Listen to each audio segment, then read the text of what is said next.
Assalamualaikum everyone, welcome to Vocabgram. Today I'm going to start a new series of 100 English words with meaning used in daily life. This series will be comprised of 10 lessons and each lesson will cover 10 words so that you can memorize all the words easily. So let's begin. Our first word for daily use is nudge. I like this effect of curtain. अच्छा जी, नज का मतलब होता है to poke someone with elbow, कोनी मारना, जिसको हम उर्दू और हिंदी में कहते हैं. देखिए हम ये डेली लाइफ में बहुत वर्ड यूज करते हैं. उसने ना उसको कोनी मारी या उसने कोनी मार के इशारा किया. ठीक है, तो ये जो कोनी मारना होता है ना, जो हम उर्दू और हिंदी में बहुत बोलते हैं और अक्सर लोग ये करते भी हैं, तो उसको हम इंग्लिश में नज कहेंगे. अच्छा, नज का एक और मीनिंग भी है, वो भी समझ ले. उसको होता है हल्का सा किसी को धक्का देना. अक्सर आप देखिए फ्रेंड्स के दरमियान में होता है ये, या अक्सर बहन भाइयों में भी होता है कि चलते फिरते होते ना, भाई पीछे से आते और बहन को हल्का सा यूं पीछे से जो वो ना एक चमाट सी मारते हैं या एक थोड़ा सा धक्का दे देना हल्का सा. ठीक है, वो जो हल्का सा धक्का देना होता है ना किसी को शोल्डर पे या हेड पे, उसको भी नज कहते हैं. और ये जो हम अपनी एल्बो के साथ, कोहनी के साथ भी किसी को यूं करके पोक करते हैं ना, ठीक है, कोनी मारते हैं, उसको भी जो है ना इंग्लिश में नज करना कहते हैं. ठीक है, और इसका सेंटेंस होगा Sara nudged her sister and pointed towards मी.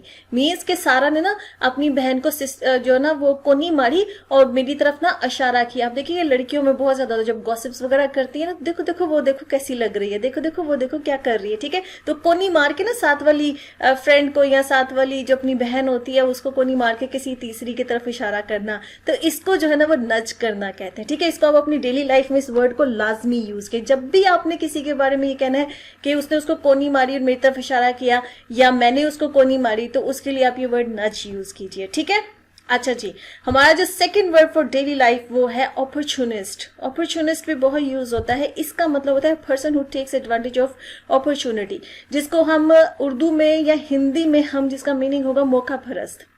देखिए कोई अपॉर्चुनिटी आई है ना, जिसको कहते हैं ना कि सिचुएशन का फायदा उठाने वाला इंसान जो होता है, मौका परस्त. कोई सिचुएशन आई है और कोई इंसान होता है उसको कहता है अच्छा इस सिचुएशन में अपना फायदा मैं कैसे हासिल कर सकता हूँ. ठीक है, ये हमारी वर्क प्लेस पे बहुत ज्यादा होता है, डेली लाइफ में भी होता है, फ्रेंड्स के दौरान भी होता है, जहाँ पे राइवलरी चल रही हो कि कोई सिचुएशन आई है और किसी ने अपना फायदा उठाने की कोशिश की. बिजनेसेस में भी होता है, ठीक है, पॉलिटिक्स में भी होता है, पूरी दुनिया में होता है. दुनिया में अपॉर्चुनिस्ट जो लोग हैं ना वो भरे पड़े हुए हैं कि जो सिचुएशन में, मौके में अपना फायदा कैसे निकालना है उनको पता होता है. ऐसे इंसान को आप अपॉर्चुनिस्ट कहेंगे. ठीक है, इसका सेंटेंस में आप देख लीजिए. Most politicians are opportunist, never trust them. कि ज्यादातर जो पॉलिटिशियन, वैसे मोस्ट मैंने कहा है ऑल पॉलिटिशियंस ही ऐसे होते हैं कि वो अपॉर्चुनिस्ट होते हैं. ठीक है, वो देखते हैं कि अच्छा सिचुएशन इस तरह की चल रही है, लोगों का रुझान इस तरफ चल रहा है, इसको हम अपने फायदे में, अपने पॉलिटिकल जो गेन है उसके लिए कैसे इस्तेमाल कर सकते. तो उनकी बातों पे, उनकी तकरीरों पे कभी भी जो है ना वो ट्रस्ट नहीं करना चाहिए. ठीक है, हमारा जो next English word for daily life है वो है rake the leaves. Rake the leaves का मतलब होता है पत्ते इकट्ठे करना, draw the leaves together. Lawn वगैरह में होता है ना, जिन घरों में दरख्त वगैरह लगे होते हैं, पौधे बहुत ज्यादा होते हैं, तो आप देखिएगा बहुत ज्यादा पत्ते बिखर जाते हैं. ठीक है, तो वो कहते हैं ना पत्ते इकट्ठे करना या पत्ते इकट्ठे कर दो, तो उसको कहते हैं रेक द लीव्स. पत्तों को इकट्ठा करना झाड़ू के साथ, या वो जो पत्ते इकट्ठे करने वाला ना एक वो आप देखिएगा गूगल पे आपको पिक्चर भी उसकी नजर आएगी, रेक लिखिएगा तो आपको नजर आएगी. उस टूल को भी जो है ना रेक कहा जाता है. ठीक है, पत्ते इकट्ठे करने के लिए भी रेक द लीव्स होता है, और जिसके साथ किए जाते हैं ना वो जो टूल सा आता है उसको भी रेक बोलते हैं. इसका सेंटेंस होगा I am the only one who rakes the leaves on the lawn. कि घर में कोई होता है ना, जैसे आप आपस में कह रहे हो कि सिर्फ मैं ही हूं जो हमेशा जो है ना पत्ते इकट्ठे करता हूं और कोई ये काम नहीं करता. ठीक है, तो तब कैसे थे I am the only one who rakes the leaves on the lawn, कि वो हमेशा लॉन में जितने भी पत्ते होते हैं वो मैं ही इकट्ठे करता हूँ. ठीक है, हमारा नेक्स्ट जो इंग्लिश वर्ड है फॉर डेली यूज वो है पैरामो. देखिए पैरामो बोलेंगे, जो इसका एंड पे आर लिखा हुआ है ना वो साइलेंट होगा. इसका मतलब ये होता है एन इलिसिट लवर, आशिक, प्रेमी या प्रेमिका. ठीक है, देखिए इसको समझ लीजिए कि कोई मैरिड इंसान है और अगर उसका कोई अफेयर चल रहा है, तो जिसके साथ अफेयर चल रहा होता है एक शादीशुदा इंसान का, वो पैरामो कहलाता है. चाहे वो शादीशुदा इंसान एक मर्द है या औरत है, उसका जिसके भी साथ अफेयर चल रहा होगा उसको हम पैरामो बोलेंगे। वो एक इलिसिट लवर होता है, इलिसिट रिलेशनशिप होता है, नाजायज जिसको हम बोलते हैं, ठीक है। तो ऐसे इंसान को अब बोलेंगे पैरामो। इसको सेंटेंस में देख लीजिए, Maria found out about her husband's paramour and decided to divorce him. कि मारिया जो थी उसने अपने शोहर के जो भी पैरामोर थी, उसकी जो भी प्रेमिका थी, उसके बारे में उसको पता लग गया, उसने फाउंड आउट कर लिया और उसने डिसाइड किया कि अब मैं अपने हस्बैंड के साथ नहीं रहूंगी, आई डिवोर्स हिम, ठीक है। हमारा नेक्स्ट जो है डेली यूज इंग्लिश वर्ड वो इलिसिट है। मैंने पीछे यूज किया, मैंने सोचा इलिसिट वर्ड को भी जो ना एक्सप्लेन कर देती हूँ। इलिसिट का मतलब होता है फॉरबिडन, नाजायज, अवैध, ठीक है। ऐसा कोई भी ऐसी चीज जो कि मॉरली या लॉ के हिसाब से या रिलीजन के हिसाब से जो चीज मना हो, ठीक है, फॉरबिडन हो कि ये नहीं करना, जिसको हम नाजायज बोलते हैं, ठीक है, उसके लिए आप वर्ड इलिसिट कहते हैं। जैसे कि नाजायज रिलेशनशिप्स के लिए कहा जाता है इलिसिट रिलेशनशिप्स, ठीक है, अफेयर्स वगैरह के लिए ये बोला जाता है। या जो है कोई भी ऐसी चीज जो किसी भी कंट्री के अंदर जो वो इलीगल हो, उसके बारे में कहा जाए फॉरबिडन हो कि ये चीज आप इस्तेमाल नहीं कर सकते, उसके लिए भी ये वर्ड इलिसिट यूज हो सकता है। जैसे ड्रग्स वगैरह होती हैं उनके लिए भी यूज होता है कि ये इलिसिट है, ठीक है, मतलब फॉरबिडन है, ये इलीगल है, आप नहीं कर सकते। कोई काम है ऐसा, ट्रेड ऐसी चल रही है किसी भी चीज की जो कि गवर्नमेंट ने मना की हुई है, फॉरबिडन है, उसके लिए भी इलिसिट वर्ड यूज होगा, ठीक है। सेंटेंस देख ले, he is involve in illicit trade, drugs और रिलेशनशिप, किसी भी चीज के बारे में कि वो जो ये किस्म के नाजायज किस्म के रिश्ते में इन्वॉल्व है या नाजायज किस्म की तजारत में, बिजनेस में, काम में इन्वॉल्व, जो इलिसिट काम होते हैं उसमें इन्वॉल्व है, ठीक है। तो इलिसिट का मतलब है फॉरबिडन, नाजायज, अवैध, ठीक है। हमारा जो next daily use English word है वो है सेशिएट। सेशिएट का मतलब होता है सेटिस्फाइड टू द फुलेस्ट, जिसको कहते हैं जी भरना, जिसको हिंदी में बोला जाता है उसका संतुष्ट, ठीक है। कोई चीज जो आपको सेटिस्फाई कर दे अंदर से, तो इसका मतलब वो चीज आपको सेशिएट कर रही है, ठीक है। जी भर जाने के लिए हम ये वर्ड यूज करेंगे। जैसे इसका सेंटेंस देख लें, I love chocolate so much that I never get satiated, कि मुझे चॉकलेट्स इतनी पसंद हैं कि मैं कभी भी मेरा ना जी नहीं भरता। या किसी ने खाना को ऐसा बनाया कि the food was so delicious that I didn't get satiate, ठीक है, कि मैं जो हूं ना वो मेरा जी नहीं भरा उसको खाते हुए, ठीक है। किसी भी चीज के लिए आपने कहना है कि जी भरना, या आई एम सेशिएटेड, कि मेरा जी भर गया है, ठीक है। कि आप तब के उसके लिए कह सकते नहीं भरा है या भर गया। सेशिएट आप जो है ना जी भरने के लिए, संतुष्ट होने के लिए, सेटिस्फाइड कंप्लीटली होने के लिए जो है ना ये वर्ड यूज करेंगे, ठीक है। हमारा जो next daily use English word है वो है इनग्रेट, ठीक है। इसका मीनिंग है अनग्रेटफुल पर्सन, जिसका उर्दू में मीनिंग है नाशुक्रा, हिंदी में कहते हैं कृतघ्न व्यक्ति, ठीक है। अगर मैं गलत प्रोनाउंस करूं तो I am sorry for that, ठीक है।